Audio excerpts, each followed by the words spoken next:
جہاں تک ایک دوسرا کانسیپٹ ہے کہ جی لوگ کہتے ہیں کہ یہ ٹیکے لا دے ساڑھے گوڈے سے.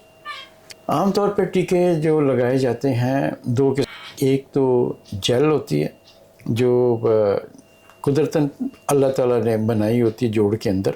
وہ جیسے جیسے شکست ہو رہی ہے اس کی مقدار بھی کم ہو جاتی ہے. جوڑ مقابلتاً خشک ہونا شروع ہو جاتا ہے. اگر جوڑ زیادہ خراب نہیں تو آپ جیل استعمال کر سکتے ہیں. وہ گھٹنے کے اندر لگانی پڑتی ہے. اس سے آپ کا سال 2 سال آرام سے گزر جاتے ہیں. اگر زیادہ گھٹنا خراب ہے جس میں آوازیں بھی آتی ہیں, اس کا ایکسس بھی چینج ہو گیا اور اس کی گھٹنے بھی ٹیڑھ, اس میں جیل وغیرہ کام نہیں کرتے. دوسرا جو ہے اسٹیرائڈ ہوتے ہیں. اسٹیرائڈ عام طور پہ اتنی اچھی چیز نہیں ہے انلیس کہ اس کی کوئی ایک صحیح طریقے سے ایک صحیح بندہ اس کو.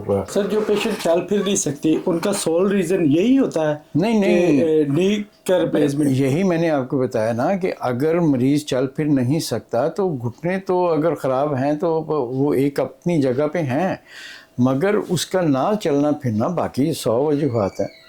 کمر میں ہے, پٹھوں میں ہے, اور بھی بیماریاں ہیں جب آپ ہسٹری لیتے ہیں, جب آپ ایگزامینیشن مریض کا کرتے ہیں تو آپ کو ساری چیزیں مد نظر رکھنی چاہیے. اس کے بعد پھر فیصلہ کریں کہ آپ مریض کو کس چیز کی ضرورت ہے اور کیا کرنا ہے.